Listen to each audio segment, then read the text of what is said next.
I feel good, na na na na na na na. I knew that I would now. So good, yeah, yeah.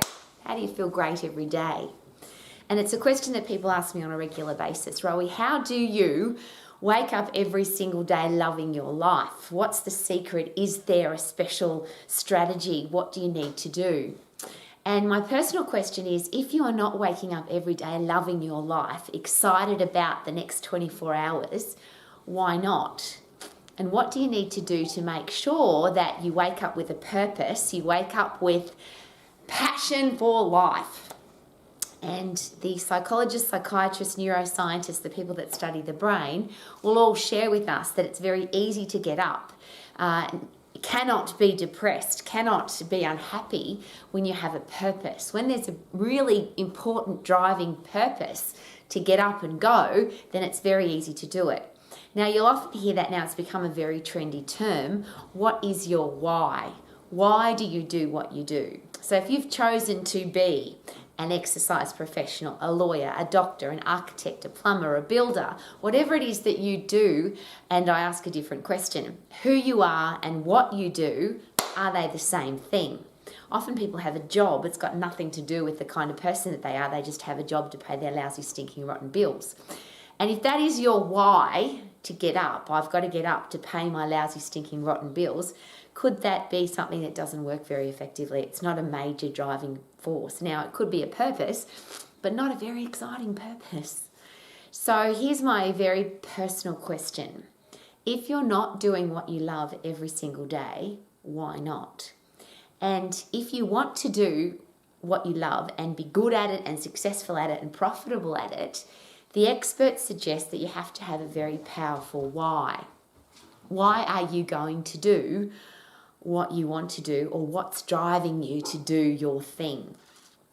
And in business, if you're going to start a business, if you currently have a business, it's been suggested that that's what people buy.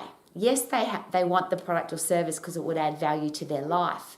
But why they buy it from you, or why you're doing business, is a really important headspace for a lot of people. So it might be that you have a great product or service, but what are you going to do with the money? What's your business striving to do? Why are you doing your business? And it might be that you want to create income for a cause, for a charity. It might be that you are doing what you're really passionate about and people want part of that passion. That's one of the reasons why businesses are very successful, because whatever you, when I say passion, pass on. When you've got a product or service that you're passionate about, you can pass that passion on to somebody else, then of course you'll have a successful business. So again, what is your why? So I'm going to ask you that personal question. Whatever you're doing now, why are you doing it? If you don't have a strong, passionate why, and you're not happy and you don't love what you're doing, maybe that is why. And I'm going to turn this into a very personal conversation, because people ask me fairly regularly, Rowie, why do you do what you do? Why do you have the Max International Colleges? Why do you have Romax every day, 7 days a week, 365 days of the year? And if you know anything about me, or if you've been involved with me for 5 years, 10 years, 15 years, 20 years, I've been doing what I do every single day of my life. I started teaching group exercise when I was 13, and I've never had a lousy, stinking, rotten job, and I've had the same powerful why my entire life. That's why it's been so easy to get up, and why it's so easy to want to be doing what I do 365 days of the year. I have a very strong, powerful driving force. So it started when I was 13, and I don't want to make this a long story, but it's a very important why. And maybe when you hear my why and my story, it will inspire you to create your why, or to go and do your why. Do your passion and have a powerful driving force to do it. So I was overweight, I had pimples on my face, I had buck teeth, and I was being bullied at school. I had been exercising for 3 years, because when I was 10, somebody had said to me that I was overweight and I'd started exercising. But I was doing sit-ups on the floor and side leg raises and donkey kicks and silly things because I didn't know better. So that's all I knew how to do. Now, nothing changed in 3 years. I didn't get healthy, I didn't get fit, I didn't get strong, nothing changed. I just did a lot of exercise every day for 3 years. But when I was 13, I was introduced to powerful brain chemistry, epinephrine, adrenaline, cortisol, dopamine, serotonin, brain-derived neurotropic factor, endorphins. A couple came to our school to teach aerobics, that's what it was called back then, group exercise. And I started exercising, getting puffed, proper exercise, where you overload your heart and lungs. I was in the upright position and I got puffed. And at the end of that session, and it happened at school, I was 13 years of age, not only did I feel good because I'd done something, but my brain was full of those neurotransmitters, those chemicals that make us feel fantastic. And I'll just share again, dopamine is a reward neurotransmitter and serotonin is a satisfaction neurotransmitter. So you can't feel unhappy. You can only feel good when you have those chemicals circulating throughout your brain. So I decided that day that I would become a little girl who inspires people to felt what I felt that day. Now, I didn't know what to call myself. I didn't know what it was. But I decided that for the rest of my life, I was going to inspire other people to feel as good as I did that day. Now, that's been my driving force from the age of 13. So for 45 plus years, my entire life, every single day, I've woken up with this big why. How can I inspire people to get fit and to get strong? Now, that has gone through many processes. I was a group exercise instructor, I became a gym instructor, I became a health club manager around the world, I became a personal exercise coach, became a professional speaker. I've chatted in schools and with and to teachers, school principals, business groups. I've travelled all over the world sharing that message, how to get fit and how to get strong. And people ask me, Rowie, how do you find the energy to travel? How come you don't get jet lagged? How come you're always positive? How come you're always happy? It's very easy. I'm living my why. Rowie, what do you do and why do you do it? Is very simple. I am a personal exercise coach, and I call myself a results coach, who inspires people to be fit and strong. Now, the interesting part of the journey is that I had a lot of learning to do and a lot of education to do and a lot of training to do, and I still learn and train and educate myself every day. And that's why I've gone through a long process of how does the human body work? How does the brain work? How does the hormonal system work? How do the heart and lungs work together with the skeletal system and the muscular system, fired up by the central nervous system and the endocrine system to make sure that we get fit and strong? And because that's been my driving force, the education and training and learning has been easy. In fact, it's exciting. I've never thought to myself, I have to study, oh yuck, or I have to learn, oh yuck. In fact, it's the opposite. There's a bit of a joke going on at our house at the moment, because often now I'm going to bed when the sun's coming up. Now, the sun gets up pretty early at the moment because it's summer. But I don't go to bed until I've done all my missions, until I'm finished. And one of my big driving forces is to learn every day. So sometimes I'm studying, learning, training, educating until the sun comes up because I'm so excited about it. Why am I sharing that with you? Because yes, that's my driving force, and yes, I love my life and I love every day. But I've also had a lot of challenges. I've had a lot of big, horrible things happen to me in my life. But none of those have taken me off track from my purpose, because my purpose is so strong. So people ask me, why the Max International Colleges? How did they come about? And a very short story, very long story cut very short. In 1989, K-Man, my gorgeous husband, was a sports strength and conditioning coach, and he had started to do personal exercise coaching for the general public. He had a studio to do that, so he was training elite athletes and the general public. And he couldn't find people who were passionate and excited and educated and knowledgeable with common sense and understanding of anatomy and physiology to be able to train elite athletes at the top level, because he was training elite sports people, Olympic gold medalists, world championship teams. He had some very elite athletes in his client books.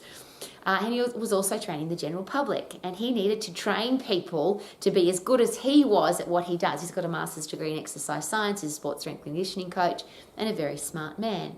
So he started the very first education college for personal trainers, which is what we used to call ourselves. We don't anymore, because unfortunately now there's a lot of personal trainers and a lot of them don't know their anatomy and physiology, and they've given the whole profession a very bad name. And I share that with you because that's another driving force for me now. I became part of the Max Education College when I first met K-Man, and the college has gone through a lot of transition since 1989.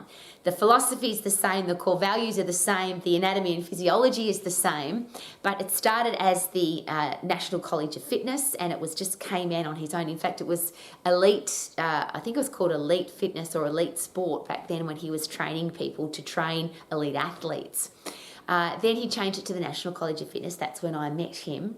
And then we were taken over. Oh, when I say taken over, I'll rephrase that because that happened a bit later. We became part of a brainstorming group of education providers in Australia who wanted the best education for people, to inspire people to be fit and strong. And that's why I got involved, because that was my driving force. Not only am I educating people in my own life to be fit and strong as a personal exercise coach and a health club manager and a professional speaker, but now I've got an opportunity to do this and help other people do what I do. I can educate people to do what I do. So it's a very beautiful and easy transition for me, a big part of my why to get involved with the college.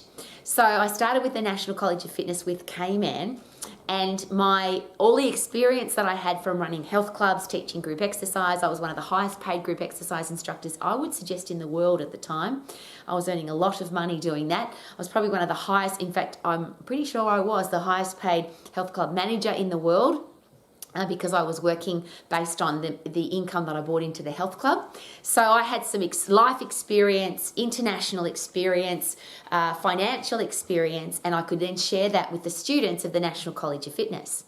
As I shared, we then became part of a conglomerate of other education providers who at the time were very passionate about creating the best environment for people to learn to become top level, at the time, personal trainers, exercise instructors. Unfortunately, when you put a big group of people together and it becomes a committee, and then you have a CEO and you have a whole heap of, and there's a joke about that if you want to create a racehorse, never start a committee, because you'll end up with the donkey. And I love donkeys, but you don't ever put donkeys into a horse race. If you want high performance, you need to have a small group of people who are brainstorming.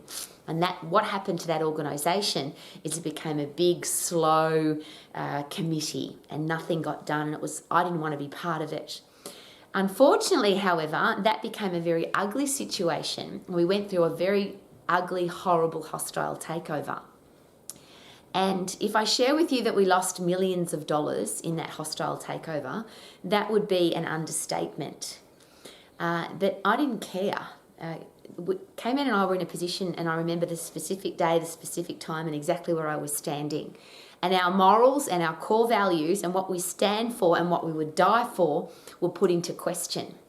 And the choice we made was between, at the time, multiple millions of dollars or stand for something. And we didn't even think about it. We just looked at each other in the eye and said goodbye to the organisation. And we lost millions of dollars, and we lost years and years of building up a brand and building up. I had a $1 million marketing campaign. And I share that with you very personally, because one of the reasons why I didn't like what I was doing anymore and why I'm here today is our colleges became, just in Queensland, Australia, and then New Zealand, we had 7 colleges, 23 classrooms, over 200 team players. And this connection that I'm having with you right now was completely lost. There were so many of my students that I never even met.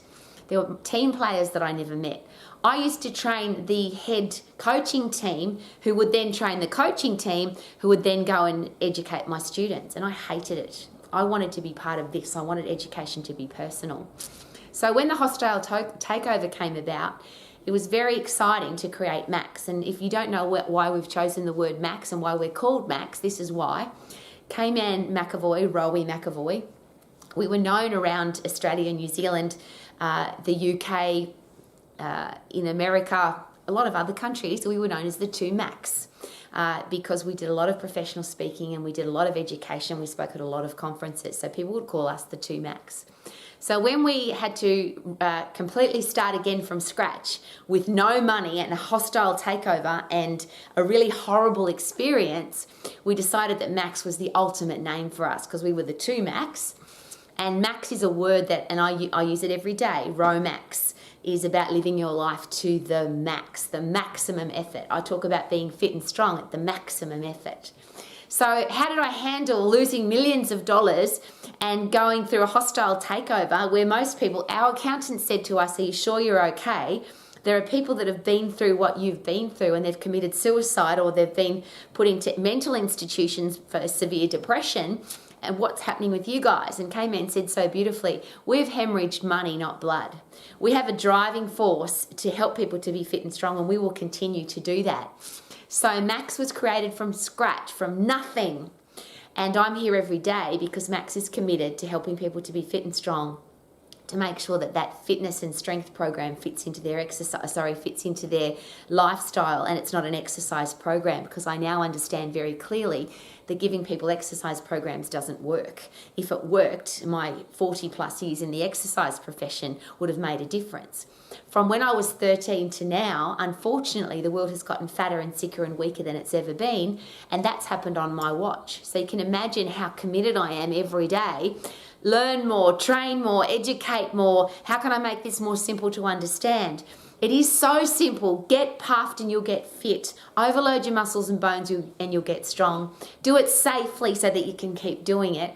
And most importantly, whoever I'm in contact with, I want to make sure that their fitness and strength can fit into their lifestyle. So it's not about creating this is how the human body works, you have to do this. It's about this is how the human body works, but how can we fit that into your lifestyle so that you can stick to it for the rest of your life? And that's one of the driving forces behind everything I share. Smarties principle is simply, can I stick to this for the rest of my life? Is it moderation? Is it achievable? Is it realistic? Is it interesting? Is it enjoyable? And does it make sense? Is it based on actual science and not scientific studies and scientific opinions? And everybody quotes research studies. I'm talking about the science of anatomy and physiology. So what's my driving force and what's yours? Why do you wake up every day to do what you do? I wake up with passion and enthusiasm and energy and excitement for life every day because my purpose is to inspire people to be fit and strong and to make sure that that fits into their lifestyle. Now, over the course of my life, of course, being fit and strong is awesome, but what about your career path? Are you doing what you're absolutely passionate about? And that's why I'm involved in helping people have a career that they love. The Max Colleges is not just about becoming an exercise professional. I have students with all sorts of different businesses, everything from I've got lawyers, I've got doctors, I've got engineers, I've got people who deliver hay, I've got I've got a plumber, I've got all sorts of businesses involved in the Max Colleges, because all I want is for you to have a career or business that you're absolutely passionate about. I would love you to be financially free. I know what it's like to be seriously challenged financially. I loved the experience, but I've now learned so much about how not to get yourself into that situation. And I would love you to have great relationships, because ultimately, if you want to be successful at business, you have to have great relationships with your members, your customers, your clients, with your team, your staff. I hate that word. I want to be part of a team. How about you? I'm sharing all of this with you because if you've got a driving force, if you've got a strong why, people will buy your why. They'll buy into your product, your service, you, because of your why. So if you've got a product or service that adds value to people's lives, if you keep learning and training and educating so you get better at it, and if you're passionate about it, you will have a successful business. But you have to be able to communicate that why. That's what I've done today. I hope you get my why. I hope you understand my driving force. I want the world to be fit and strong. Now, I can't change what adults do, and my entire life has been pretty much focused on getting adults to be fit and strong. Unfortunately, or fortunately, we can all make our own choices. And unfortunately, a lot of adults choose to be unhealthy. They choose to be overweight. They choose to eat crappy food. They choose not to be fit and strong. And that's their choice, and I respect that choice. But I don't want that for our kids. I want our kids to know that if they want to be fit and strong, if they want to have a career or business that they love, if they want to be financially free, and if they really want to have great people in their life, they can. The reverse of that, I don't want our kids to be unhealthy, unfit, overweight, and sick and diseased and depressed. I don't want our kids to get stuck in a lousy, stinking, rotten job. I don't want our kids to be broke and struggling for money. And I don't want our kids to have terrible relationships. And that is now my driving force. That's why Romax exists. That's why the Max International Colleges exist. Thank you for coming to Romax, and may you have a big why that gives you a reason to get up every day so that you can sing like I do. Super duper doo, I am amazing, healthy, fit and strong, and I love my life. Woohoo!